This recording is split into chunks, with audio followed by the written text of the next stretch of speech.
என் மருமகள் என் மீதும் என் குடும்பத்தினர் அனைவரும் மீதும் பொய் வரதட்சணை புகார் கொடுத்தாள். ஒட்டுமொத்த ஊரே பார்த்து கொண்டிருக்க எங்களுக்கு விலங்கு மாட்டி ஜெயிலுக்கு அழைத்துச் சென்றார்கள்.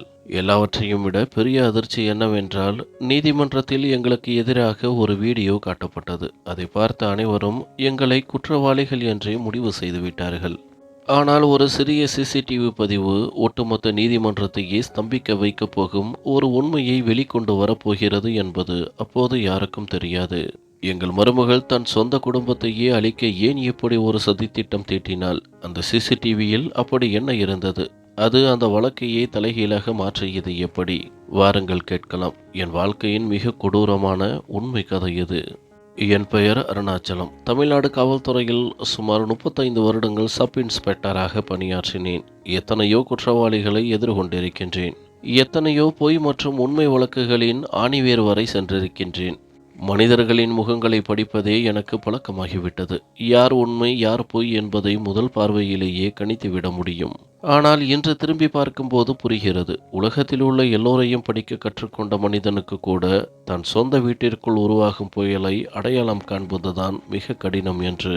என் வாழ்க்கையின் அஸ்திவாரத்தையே உலுக்கிய அந்த வழியை எந்த ஒரு குற்றவாளியும் கொடுக்கவில்லை. எங்கள் வீட்டு மருமகளாக அல்லாமல் மகளாக நினைத்து நாங்கள் அழைத்து வந்த அந்த பெண் தான் கொடுத்தாள். பணி ஓய்வுக்கு பிறகு என் வாழ்க்கை நிம்மதியாக கழிந்து கொண்டிருந்தது. எங்கள் மகன் மனோஜ் பெங்களூரில் வேலை பார்த்தான். அவனுக்கு திருமணமாகி அதிக நாட்கள் ஆகவில்லை. மருமகள் சித்ரா நன்கு படித்த நவீன சிந்தனை கொண்ட பெண். திருமணத்தின் போது நானும் என் மனைவி சுந்தரியும் நினைத்தது ஒன்றுதான். இனி நம் வீட்டில் பெண் குழந்தை இல்லை என்ற குறை தீர்ந்துவிடும் என்று.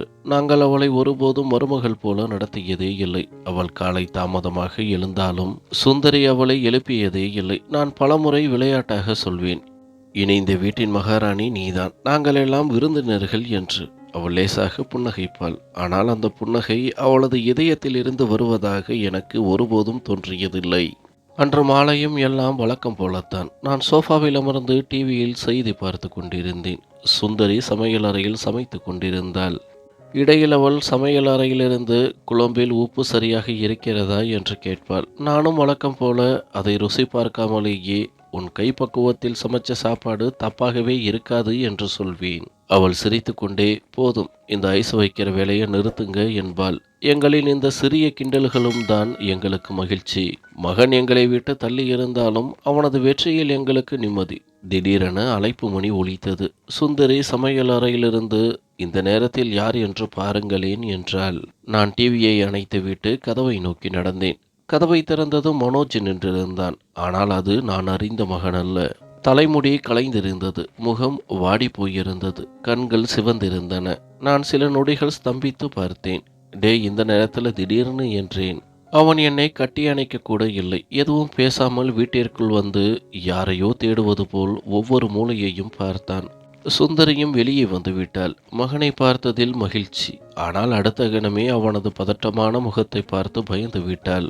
என்னப்பா ஆச்சு? எல்லாம் சரியாக உள்ளதா? சித்ரா எங்கே? நீ மட்டும் தனியாக வந்திருக்கிறாய் என்று கேட்டாள். மனோஜ் இந்த கேள்விக்கு தயாராக இல்லை. அவன் ஒரு கணம் என்னை ஏறிட்டு பார்த்துவிட்டு பார்வையை தாழ்த்தி கொண்டு, அவள் தன் பெற்றோர் வீட்டிற்கு சென்றிருக்கிறாள் என்றான். என் மனதில் முதல் சந்தேகம் எழுந்தது. மருமகள் பெற்றோர் வீட்டிற்கு போயிருந்தால் இவன் ஏன் இவ்வளவு பதற்றமாக இருக்கிறான்? நான் எதுவும் பேசவில்லை. சுந்தரி மீண்டும் திடீரென ஏன் போனாள் என்றாள். சும்மா தான் என்றான். அவன் நேராக தன் அறைக்குள் சென்றான். நானும் சுந்தரியும் வரவேற்புறையில் நின்றோம். அவள் மெதுவான குரலில், இருவருக்கும் இடையே ஏதோ சண்டை நடந்திருக்கும் என்றாள். நானும் தலையசைத்தேன். ஆனால் உடனடியாக எந்த முடிவிற்கும் வரவில்லை. நான் சுந்தரியிடம், இப்போது எதையும் கேட்காதே, அவனே சொல்லும்போது கேட்போம் என்றேன். இரவு உணவின் போதும் வீட்டில் பாரமான அமைதி. சுந்தரி அவனுக்கு பிடித்த உணவை பரிமாறிக்கொண்டே இருந்தாள். ஆனால் அவன் 2 சப்பாத்திகளை மட்டுமே சாப்பிட்டான். தொடர்ந்து மௌனம். நான் பலமுறை அவனது முகத்தை பார்த்தேன். கண்கள் வீங்கி இருந்தன. இரவு முழுவதும் அவன் அழுதிருப்பது போல். கடைசியில் சுந்தரியால் பொறுக்க முடியவில்லை. உண்மையை சொல்லுப்பா, ஏதாச்சும் சண்டையா என்றாள். அவன் உடனடியாக, இல்லையம்மா, அவளுக்கு தன் அம்மாவை பார்க்கணும் போல இருந்தது, அதுதான் அனுப்பி வைத்தேன். நானும் உங்களை பார்த்துட்டு போகலாம்னு வந்தேன் என்றான். உண்மை பேசுபவர்களின் குரலில் இருக்கும் தன்னம்பிக்கை அவனது குரலில் இல்லை. மறுநாள் காலையில் அவனிடம் தனியாக பேச முடிவு செய்தேன். மறுநாள் காலை 9 மணிக்கு 3 பேரும் ஒன்றாக அமர்ந்து காலை உணவு சாப்பிட்டு கொண்டிருந்தோம். இன்று மனோஜிடம் முழு விபரத்தையும் கேட்க நினைத்திருந்தேன். ஆனால் விதி வேறு ஏதோ ஒன்று எழுதியிருந்தது. திடீரென பிரதான கதவு வீடே அதிரும் அளவுக்கு பலமாக திறக்கப்பட்டது. யாரும் அழைப்பு மணியை கூட அடிக்கவில்லை. நாங்கள் 3 பேரும் ஒரே நேரத்தில் வாசலை நோக்கினோம். அங்கே சித்ரா நின்றிருந்தாள். ஆனால் நாங்கள் மருமகளாக அழைத்து வந்த அதே பழைய பெண் அல்ல. முகத்தில் கோபத்தை விட ஒரு விசித்திரமான அகம்பாவமும் சவாலும் நிறைந்திருந்தன. அவள் யாரிடமும் பேசாமல் நேராக அறைக்குள் சென்று பீரோவை திறந்து விலை உயர்ந்த ஆடைகள், நகைகள், மதிப்புமிக்க பொருட்களை சூட்கேஸில் அள்ளி போடத் தொடங்கினாள். சுந்தரி பதற்றமடைந்து அவளுக்கு பின்னால் ஓடினாள். அம்மா, மருமகளே, என்ன செய்கிறாய்? எல்லா பொருட்களும் இங்கே பத்திரமாகத்தானே இருக்கு. ஏன் இப்படி எடுக்கிறாய் என்று பாசத்தோடு கேட்டாள். ஆனால் சித்ரா அவளை திரும்பி பார்ப்பது கூட அவசியம் என்று நினைக்கவில்லை. குளிர்ந்த கொடூரமான குரலில் சொன்னாள், இப்போது என் துணிகளையும் நகைகளையும் மட்டும்தான் எடுத்துச் செல்கிறேன். இன்னும் சில நாட்களில் இந்த ஒட்டுமொத்த வீட்டையும் என் வசமாக்கிக் கொள்வேன். அதோடு உங்கள் மகனின் பாதி சம்பளத்தையும். என் நெஞ்சில் யாரோ சுத்தியலால் அடிப்பது போல் நான் அவளது கண்களை உற்று பார்த்தேன். கோபமோ துக்கமோ இல்லை, ஒரு விசித்திரமான தன்னம்பிக்கை. அடுத்து என்ன நடக்கப் போகிறது என்பது அவளுக்கு முன்பே தெரிந்திருந்தது போல். சித்ரா சூட்கேஸை தூக்கி கொண்டு வெளியே செல்ல தொடங்கியதும் மனோஜ் ஓடி வந்து அவளுக்கு முன்னால் நின்றான். நடுங்கும் கைகளால் வலியை மறைத்து அமைதியான குரலில் சொன்னான், சித்ரா, ப்ளீஸ், இப்படி போகாதே. என்னிடம் ஏதேனும் தவறு இருந்தாலும் உட்கார்ந்து பேசலாம். அவள் அவனது கையை இரக்கமின்றி உதறி தள்ளினாள். ஒட்டுமொத்த தெருவுக்கும் கேட்கும்படியாக கத்தினாள், இப்போது நாடகமாடாதேன் மனோஜ். மற்ற பெண்களுடன் திருட்டுத்தனமாக பேசிக் கொண்டிருந்தாயே, அப்போது உனக்கு மனைவி இருக்கிறாள் என்று நினைவில் வரவில்லையா? என் காதுகளில் காய்ச்சிய ஈயத்தை ஓற்றியது போல் இருந்தது. நான் ஸ்தம்பித்து நின்று அவளையே பார்த்து கொண்டிருந்தேன். அவள் வேண்டுமென்றே உரத்த குரலில் பேசிய விதத்தை பார்க்கும்போது சமுதாயத்தில் எங்களுக்கு இருக்கும் கௌரவத்தை மண்ணோடு மண்ணாக்குவதுதான் நோக்கம் என்பது தெரிந்தது. சில நொடிகளில் சுற்றியிருந்த வீடுகளின் கதவுகள் திறக்கத் தொடங்கின. மனிதர்கள் மொட்டை மாடிகளிலும் பால்கனிகளிலும் வாசல்களிலும் வந்து நின்றனர். சில பெண்கள் எங்கள் வீட்டின் முன்னால் கூடினர். சித்ரா இந்த கூட்டத்திற்காகவே காத்திருந்தது போல இன்னும் சத்தமாக கத்தத் தொடங்கினாள். ஆமாம், என் கணவன் ஒழுக்கம் கெட்டவன். எனக்கு விவாகரத்து வேண்டும். சுற்றி இருக்கும் ஒவ்வொரு பார்வையும் எங்கள் குடும்பத்தை ஒரு குற்றவாளியைப் போல பார்த்தது. எங்கள் வாழ்க்கையின் மிகப்பெரிய சொத்தே என் நேர்மைதான். ஆனால் இன்று மனிதர்கள் என்னை ஒரு குற்றவாளியின் தந்தை போலல்ல, நானே ஒரு குற்றவாளி போல் பார்த்தனர். சித்ரா சொல்லிவிட்டு சென்றாள். அவள் சென்றதும் வீட்டிற்குள் நிலவிய அமைதியில் சுவர் கடிகாரத்தின் டிக் டிக் சத்தம் கூட தெளிவாக கேட்டது. நான் என்னை சமாளித்து கொண்டு மகனிடம் கடுமையான குரலில் சொன்னேன், இனி ஒரு வார்த்தை கூட மறைக்காதே, உண்மையை சொல்லு. மனோஜின் கண்களிலிருந்து கண்ணீர் கொட்டியது. அவன் என் காலடியில் அமர்ந்து சொன்னான், அப்பா, கடவுள் மீது ஆணை, எனக்கு எந்த பெண்ணுடனும் தொடர்பு இல்லை. திருமணமான நாளிலிருந்தே சித்ரா என்னிடம் தள்ளியே இருந்தாள். நான் புகாராக சொல்லவில்லை. புதிய திருமணம் பழகிக்கொள்ள நேரம் எடுக்கும் என்று நினைத்தேன். சில நாட்களுக்கு முன்பு என் அத்தை மகள் மீனா போன் செய்தாள். அவளுக்கு MBA தேர்வு இருந்ததால் சந்தேகங்களை கேட்டுக்கொண்டிருந்தாள். சித்ரா தூங்கிக் கொண்டிருந்ததால் நான் பால்கனிக்கு சென்று பேசினேன். அப்போது சித்ரா அங்கே வந்தாள். முழு விஷயத்தையும் கேட்காமல் நான் ஏதோ ஒரு பெண்ணுடன் திருட்டுத்தனமாக பேசுகிறேன் என்று பழி சுமத்தினாள்.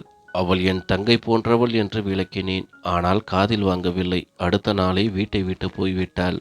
ஒருவேளை இங்கே வந்திருப்பாள் என்று நானும் வந்தேன். ஆனால் இங்கே வந்து இவ்வளவு பெரிய அசிங்கத்தை ஏற்படுத்திவிட்டாள். நாங்கள் பேசிக்கொண்டிருக்கும் போதே அழைப்பு மணி மீண்டும் ஒலித்தது.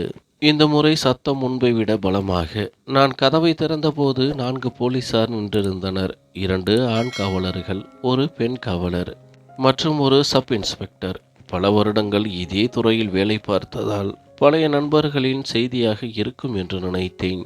அதிகாரி கடுமையான குரலில் கேட்டார், நீங்கள் தான் அருணாச்சலமா? நான் ஆம் என்று தலையசைத்தேன். அவர் ஒரு காகிதத்தை எடுத்துச் சொன்னார். உங்களுக்கும் சுந்தரிக்கும் மனோஜுக்கும் எதிராக வரதட்சணை கொடுமை, மன உளைச்சல், அடிதடி வழக்கு என பதிவு செய்யப்பட்டுள்ளது. உங்கள் மூவரையும் கைது செய்ய வந்திருக்கிறோம். என்னை அதிர்ச்சியே சூழ்ந்தது. நான் நடுங்கும் குரலில், என்ன வரதட்சணையா இன்ஸ்பெக்டர்? ஏதோ தவறு நடந்திருக்கிறது என்றேன். நான் பேசி முடிப்பதற்குள் பெண் காவலர் சுந்தரியின் கையை பிடித்து இழுத்தார். மற்றவர் மனோஜின் கைகளில் கைவிலங்கு போட்டார். நானும் இதே துறையில் சப் இன்ஸ்பெக்டராக இருந்து ஓய்வு பெற்றவன். முதலில் சொல்வதை கேளுங்கள் என்றேன். ஆனால் ஒரு காவலர் நக்கலாக சிரித்து, அப்படியா, முதல்ல போலீஸ் யூனிஃபார்ம்ல ஜனங்களை கொள்ள அடிச்சிங்க, இப்போ மருமகளிடம் கொள்ள அடிக்கிறீங்களா என்றான். அந்த வார்த்தைகள் என் முகத்தில் அறையப்பட்ட சவுக்கடியை விட பலமாக பட்டன. வெளியே தெருவாசிகள் கூடியிருந்தனர். யாரோ மருமகளை ரொம்பத்தான் கொடுமைப்படுத்தி இருப்பாங்க போல என்றார். பல வருடங்களாக எனக்கு மரியாதை கொடுத்த அதே மனிதர்கள் என்று அருவருப்போடு பார்த்தனர். சுந்தரி அழுது கொண்டே, நாங்க மருமக கிட்ட ₹1 கூட கேட்டதில்லைங்க என்று கதறினாள். ஆனால் யாரும் கேட்க தயாராக இல்லை. எங்களை போலீஸ் வண்டியில் ஏற்றினர். வண்டி தூரமாக செல்ல செல்ல என் வாழ்நாள் முழுவதையும் கொடுத்து கட்டிய அந்த வீட்டை திரும்பி பார்த்தேன். நேற்று வரை நான் இதே சீருடையின் ஒரு பகுதி. மனிதர்கள் எனக்கு சல்யூட் அடித்தனர். இன்று அதே ஸ்டேஷன் வாசலில் நான் ஒரு குற்றவாளியைப் போல அழைத்துச் செல்லப்பட்டேன். ஒரு காவலர் மனோஜை முரட்டுத்தனமாக தள்ளினார். இன்னொருவர் சுந்தரியை பெண் காவலரிடம் ஒப்படைத்தார். என் மனைவியின் உடல்நிலை சரியில்லை, இப்படி நடந்து கொள்ளாதீர்கள் என்று கெஞ்சினேன். கேட்பவர் இல்லை. தனித்தனி அறைகளுக்கு அழைத்துச் சென்றனர். விசாரணை என்ற பெயரில் நடந்த கூத்து என் ஆன்மாவையே உலுக்கியது. ஒரு அதிகாரி கோப்பை என் முன்னால் தூக்கி எறிந்து, பெரிய உத்தமன்னு நினைப்போ, மருமகள் எழுதி கொடுத்துருக்கா, வரதட்சணை கேட்டு அடித்து மன ரீதியாக சித்திரவதை பண்ணினீங்களாம், உண்மையை சொல்லுங்கள் என்றார். நான் அமைதியாக, நான் என் வாழ்நாள் முழுவதும் சட்டத்தை காப்பாற்றியவன், இப்படி ஒரு காரியத்தை நினைக்க மாட்டேன் என்றேன். அடுத்த கணம் என் முகத்தில் பலத்த அறை விழுந்தது. என் கண்களுக்கு முன் சில நொடிகள் இருள் சூழ்ந்தது. அவர் சிரித்து கொண்டே, ரிட்டையர்டு எஸ்ஐயா, அதுதான் இவ்வளவு திமிரோ? போலீஸ் வேலை பார்த்து ஜனங்களை மிரட்டி பணம் பறிக்கிறது. இப்போ மருமகள் முறை வந்தாச்சா என்றான். அறையில் இருந்த மற்ற காவலர்களும் சிரித்தனர். அந்த சிரிப்பு என் மனதை ஆழமாக காயப்படுத்தியது. என் பணிக்காலத்தில் ஒருபோதும் ஒரு நிரபராதி மீது கை வைத்ததில்லை. இன்று எந்த தவறும் செய்யாமல் இவ்வளவு அவமானம். அங்கே பெண் லாக்கப்பில் சுந்தரியின் நிலைமை மோசம். பின்னாளில் அவள் சொன்னபோது என் உடம்பே நடுங்கியது. பெண் காவலர் இந்த வயதிலும் வரதட்சணை ஆசை போகவில்லையா என்று வசைபாடினார். சுந்தரி அழுது கொண்டே, நாங்க அவளை எங்க மகளாகத்தான் நினைச்சோம். கல்யாணத்துல 1 பைசா கூட கேட்கலை. 2 ஜோடி துணியோடத்தான் கூட்டிக்கிட்டு வந்தோம். கண்ணுல வச்சு பார்த்தோம் என்றாள். ஆனால் ஒவ்வொரு வார்த்தைக்கும் அவமானமே பதில். மனோஜிக்கும் அடி தப்பவில்லை. லத்தி கம்புகள் பாய்ந்தன. ஆனால் தன் உடம்பில் படும் அடியை விட தன் தாய் தந்தையை இந்த நிலையில் பார்த்தும் எதுவும் செய்ய முடியவில்லையே என்ற வேதனைதான் அவனை அதிக ரணமாக்கியது. ஒரு காவலர் லத்தியால் அடித்து கொண்டே, இனிமேல் மற்ற பெண்களோடு பேசுவியா என்று கத்தினான். மனோஜ் பற்களை கடித்து கொண்டு பொறுத்து கொண்டான். சிறிது நேரத்தில் மூவரையும் லாக்கப்பில் தள்ளினர். அந்த இரும்பு கம்பிகளுக்கு பின்னால் அமர்ந்து சுந்தரியும் மனோஜையையும் பார்த்தேன். சுந்தரியின் கண்கள் அழுது அழுது வீங்கி இருந்தன. மனோஜ் தலை குனிந்தபடி தரையை பார்த்தான். வெளியே நின்ற காவலர் கிண்டல் செய்தான். என்னாச்சு, உங்க சொந்தக்காரங்க யாரும் வரலையா? இல்லை, நீங்க வரதட்சணை பேய்ங்கன்னு எல்லாருக்கும் தெரிஞ்சு போச்சா? அவர்கள் உரத்த குரலில் சிரித்தனர். அந்த இரவு முழுவதும் தூக்கமே வரவில்லை. சித்ரா ஏன் இப்படி செய்கிறாள் என்று யோசித்து கொண்டே இருந்தேன். அவளுக்கு விவாகரத்து மட்டும்தான் வேண்டும் என்றால் அமைதியான முறையில் பெற்றிருக்கலாமே.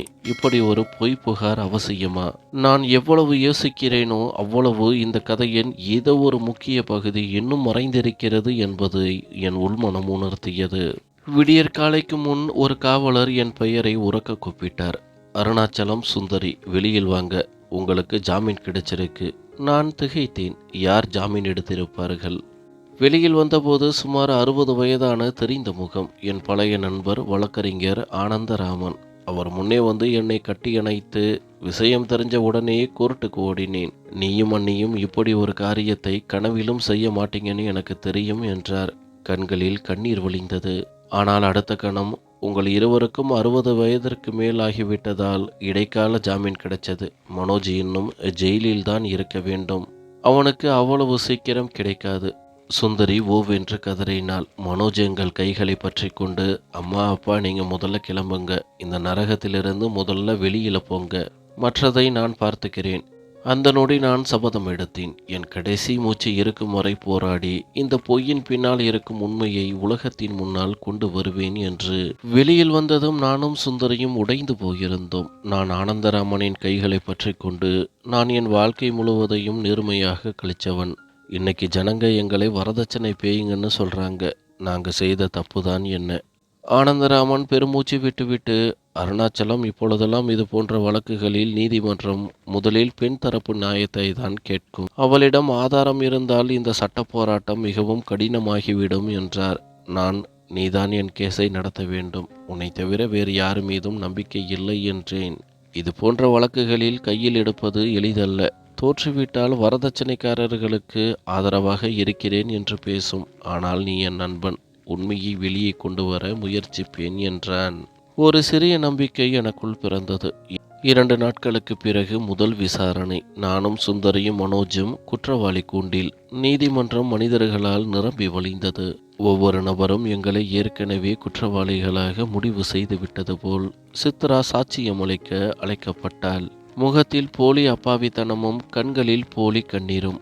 மயிலாட், என் மாமனார் வீட்டில் திருமணமான நாளிலிருந்தே வரதட்சணைக்காக கடுமையாக கொடுமைப்படுத்தினார்கள்.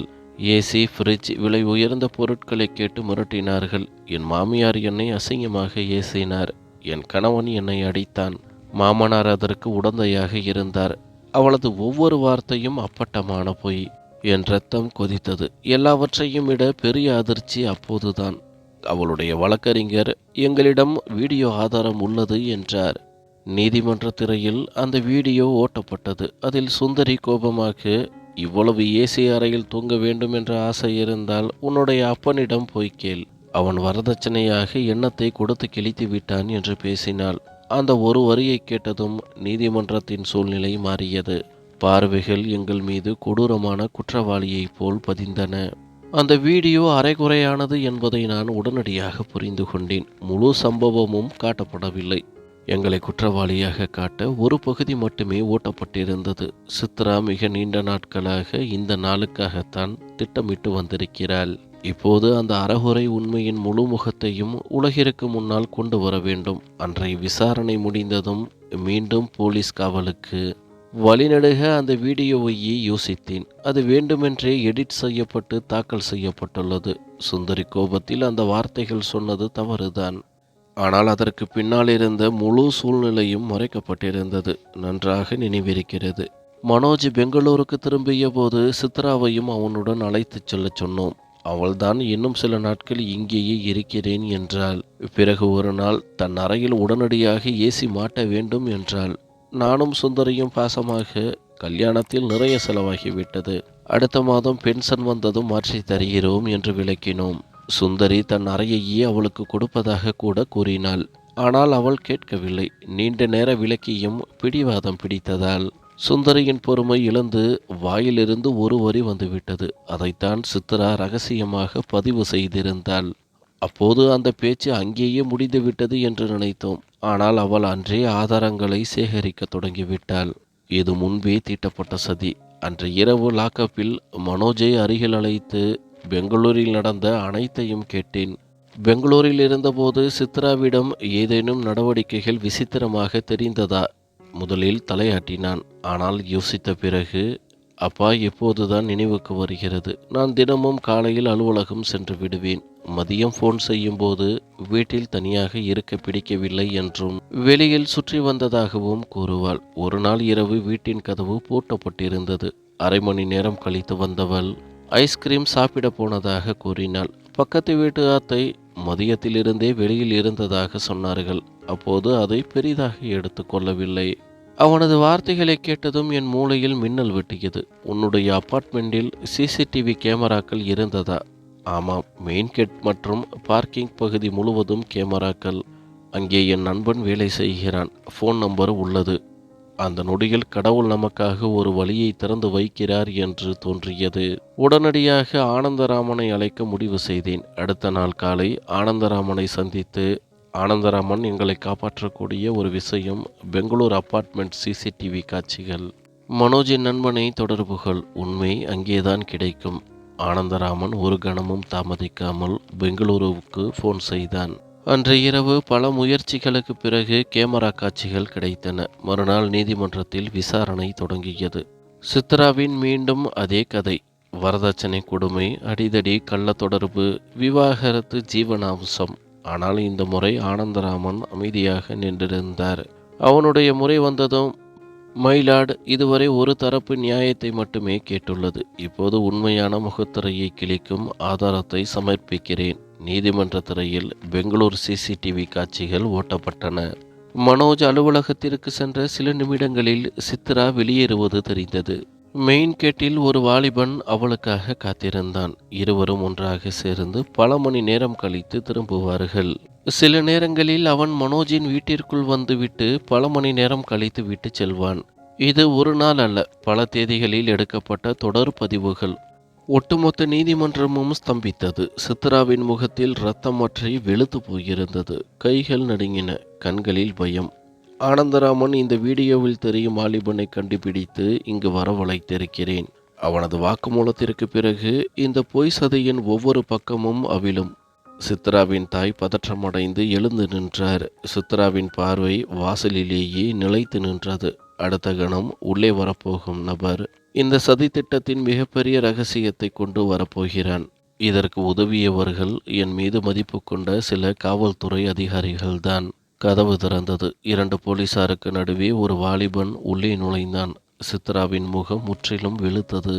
அவன் மெதுவாக நொண்டி நொண்டி சாட்சி கூண்டை நோக்கி நடந்தான். நீதிபதி அவனது பெயரை கேட்க, என் பெயர் ரிஷி என்றான். பிரமாணம் செய்து வைக்கப்பட்டது. நீதிமன்றத்தில் நிசப்தம். ஆனந்தராமன், உனக்கு சித்ராவை தெரியுமா? ஆம், மிகவும் நன்றாக தெரியும். நாங்கள் சென்னையில் ஒரே கோச்சிங் சென்டரில் படித்தோம், காதலித்தோம், திருமணம் செய்து கொள்ள விரும்பினோம். ஆனால் என்னிடம் வேலை இல்லை. சித்ராவின் வீட்டார் அவளுக்கு மனோஜுடன் திருமணம் செய்துவிட்டனர். திருமணத்திற்கு பிறகும் எங்கள் உறவு முடிவுக்கு வரவில்லை. சித்ரா பெங்களூருக்கு சென்றதும் நானும் அங்கே சென்றேன். அவள் தினமும் ஏதோ ஒரு சாக்குப்போக்கு சொல்லி வீட்டை விட்டு வெளியே வந்து என்னை சந்திப்பாள். சில நாட்களுக்கு பிறகு ஒரு திட்டம் தீட்டினோம். சித்ரா தன் கணவன் மற்றும் மாமனார் குடும்பத்தினர் மீது போய் வரதட்சணை புகார் கொடுத்து விவாகரத்து பெற்று பெரும் தொகையும் சொத்தில் பங்கும் வாங்கிவிட்டாள். நாங்கள் இருவரும் வாழ்நாள் முழுவதும் வேலைக்கே செல்ல தேவையில்லை. அதன்படி சித்ரா முதலில் தன் மாமியாரை வேண்டுமென்றே கோபமூட்டி அவரது பேச்சை ரகசியமாக பதிவு செய்தாள். பிறகு அந்த அரைகுறை வீடியோவை ஆதாரமாக சமர்ப்பித்தாள். நீதிமன்றத்தில் அமைதி ஆழமானது. சித்ரா தலைகுனிந்து நின்றாள். கண்களில் மாட்டிக்கொண்டோமே என்ற பயத்தின் கண்ணீர். நானும் சுந்தரியும் ஒருவரை ஒருவர் பார்த்தோம். எங்கள் கண்களில் நிம்மதி கண்ணீர். அந்த பொய்க்களங்கம் மெல்ல மெல்ல அழிய தொடங்கியது. நீதிபதி கனத்த குரலில், நீதிமன்றத்தின் முன் சமர்ப்பிக்கப்பட்ட சிசிடிவியின் காட்சிகள், சாட்சி ரிஷியின் வாக்குமூலம் மற்றும் பிற ஆதாரங்களின் அடிப்படையில் அருணாச்சலம், சுந்தரி, மனோஜ் ஆகியோருக்கு எதிரான வரதட்சணை கொடுமை, அடிதடி, கள்ள தொடர்பு புகார்கள் நிரூபிக்கப்படவில்லை. மாறாக இந்த வழக்கு பொய் புகார்களை கூறி பொருளாதார ரீதியாக பயன்பெறவும் புகுந்த வீட்டின் கௌரவத்தை குலைக்கவும் திட்டமிட்ட ஒரு சதி. எனவே இந்த நீதிமன்றம் குற்றம் சாட்டப்பட்ட மூவரையும் கௌரவமாக விடுதலை செய்கிறது. மேலும் அவர்கள் விரும்பினால் சித்ராவிற்கு எதிராக அவதூறு வழக்கு மற்றும் பொய் வழக்கு தொடர்ந்ததற்கான நடவடிக்கைகளை மேற்கொள்ளலாம். என் கண்களில் இருந்து கண்ணீர் பெருகியது. முதலில் கடவுளுக்கு நன்றி சொன்னேன். பிறகு சுந்தரியின் கைகளை பற்றி கொண்டேன். பல மாதங்களுக்கு பிறகு அவளது முகத்தில் நிம்மதி பெருமூச்சு விட்டாள். மனோஜ் என்னை கட்டியணைத்து ஓவென்று கதறி அழுதான். அப்பா, என்னை மன்னிச்சிடுங்கப்பா. என்னால் தானே நீங்கள் 2 பேரும் இவ்வளவு அவமானத்தையும் கொடுமையையும் அனுபவிக்க வேண்டியதாயிற்று. நான் அவனது தலையை வருடி கொடுத்து, இல்லை மகனே, ஒருவரை நம்புவது தவறல்ல, அந்த நம்பிக்கையை உடைப்பவர்கள்தான் தவறு என்றேன். மறுபுறம் சித்ரா தலைகுனிந்து நின்றாள். அவளிடம் பதிலும் இல்லை, சாக்கு போக்கும் இல்லை. அவளது தாய் அவமானத்தால் நீதிமன்றத்தை விட்டு ஓடினாள். தந்தை அவளை ஏறிட்டு பார்ப்பது கூட அவமதிப்பாக கருதினார். வெளியே வந்ததும் மனோஜ் சித்ராவின் முன்னால் நின்றான். கண்களில் கண்ணீர். ஆனால் இந்த முறை அதில் காதல் இல்லை, உடைந்த நம்பிக்கையின் வலி. நான் உன்னை என் உயிராக காதலித்தேன். உன்னுடைய ஒவ்வொரு ஆசையையும் நிறைவேற்றினேன். ஆனால் நீ என் காதலுக்கு கொடுத்த பரிசு என் தாய் தந்தையை ஜெயிலுக்கு அனுப்பினாய். இன்றோடு முடிந்தது. இனிமேல் என் கண் முன்னால் உன் முகத்தை காட்டாதே. சித்ரா ஓடிப்போய் ரிஷியின் கைகளை பற்றினாள். ரிஷி, இனிமேல் உன்னிடம் பணமும் இல்லை, சொத்தும் கிடைக்கப் போவதில்லை. என்னிடமும் வேலை இல்லை. உன்னோடு சேர்ந்து என் வாழ்க்கையை பாழாக்கி கொள்ள முடியாது என்று சொல்லிவிட்டு நகர்ந்தான். பேராசையால் தன் குடும்பத்தையே வேறறுத்த அந்த பெண் நடுத்தருவில் தனித்து விடப்பட்டாள். கடைசி நம்பிக்கையோடு தன் பெற்றோர் வீட்டிற்கு சென்றாள். ஆனால் அவளது தாய் வாசலிலேயே தடுத்து நிறுத்தினார். உன் புகுந்த வீட்டினர் தான் தப்பு செய்கிறார்கள் என்று நினைத்தேன். இன்றுதான் தெரிகிறது, அத்தனைக்கும் காரணம் நீதான். இனி இந்த வீட்டில் உனக்கு இடமில்லை. தந்தையும் சந்திக்க மறுத்துவிட்டார். சித்ரா தன் பெட்டியை தூக்கி கொண்டு வெளியேறினாள். சில மாதங்கள் வாடகை வீட்டில் தனியாக வசித்தாள். நகைகள் விற்கப்பட்டன, பணமும் தீர்ந்தது. அப்போதுதான் தன் கைகளாலேயே தன் வாழ்க்கையை நாசமாக்கி கொண்டதை உணர்ந்தாள். ஒரு நாள் எங்களிடம் மன்னிப்பு கேட்டு வாழ்க்கையை தொடங்கலாம் என்ற நப்பாசையோடு எங்கள் வீட்டின் முன் வந்து நின்றாள். ஆனால் எங்கள் வீடே வண்ண விளக்குகளாலும் தோரணங்களாலும் ஜொலித்து கொண்டிருந்தது. வாசலில் ஒரு பெரிய போர்டு, மனோஜ் விட்ஸ் நித்யா, சுபமுகூர்த்தம். நித்யா வேறு யாருமல்ல, எங்கள் இக்கட்டான சூழ்நிலையில் துணையாக நின்ற என் நண்பன் ஆனந்தராமனின் மகள்தான். அவள் எங்கள் வீட்டு மருமகளாக வரவிருந்தாள். சித்ரா தூரத்திலிருந்து இதை பார்த்து கண்ணீர் வடித்தாள். பால்கனியிலிருந்து மனோஜ் அவளை பார்த்துவிட்டு வேலைக்காரனை கீழே அனுப்பினான். மனோஜ் தன்னை மன்னித்து உள்ளே கூப்பிடுகிறான் என்று சித்ரா நினைத்திருக்கலாம். ஆனால் வேலைக்காரன் சொன்னது, ஐயா உங்களை இங்கே ஒரு நிமிஷம் கூட நிற்கக்கூடாதுன்னு சொன்னார். இந்த வீட்டுக்கும் உங்களுக்கும் இனி எந்த சம்பந்தமும் இல்லை. அவளுடைய பையை ரோட்டில் வைத்தான். சித்ரா கதறி அழுது கொண்டே அங்கிருந்து நடந்து சென்றாள். நான் அவள் போவதையே பார்த்து கொண்டிருந்தேன். எனக்கு அவள் மீது கோபமோ வெறுப்போ வரவில்லை. மாறாக ஒரு பெரிய பாடம். பொய்யும் பேராசையும் சில காலம் ஜெயிப்பது போல் தோன்றலாம். ஆனால் இறுதியில் உண்மைக்கு மட்டுமே கௌரவம் கிடைக்கும். ஒரு முறை உடைந்த நம்பிக்கையை மீண்டும் ஒட்ட வைக்க முடியாது. குடும்பத்தின் உண்மையான அன்பும் பாசமும் கிடைத்த ஒரு மனிதன் பேராசையின் பின்னால் ஓடி தன் வாழ்க்கையை சீரழித்து கொள்ளக்கூடாது. நண்பர்களே, மனோஜ் சித்ராவிற்கு செய்தது சரிதானா, அல்லது அவளுக்கு இன்னொரு வாய்ப்பு கொடுத்திருக்க வேண்டுமா? உங்கள் கருத்துக்களை கமெண்டில் பதிவிடுங்கள். இந்த கதை உங்களுக்கு பிடித்திருந்தால் லைக் செய்யவும், நண்பர்களுடன் ஷேர் செய்யவும், சேனலை சப்ஸ்கிரைப் செய்ய மறந்து விடாதீர்கள். அனைவருக்கும் நன்றி.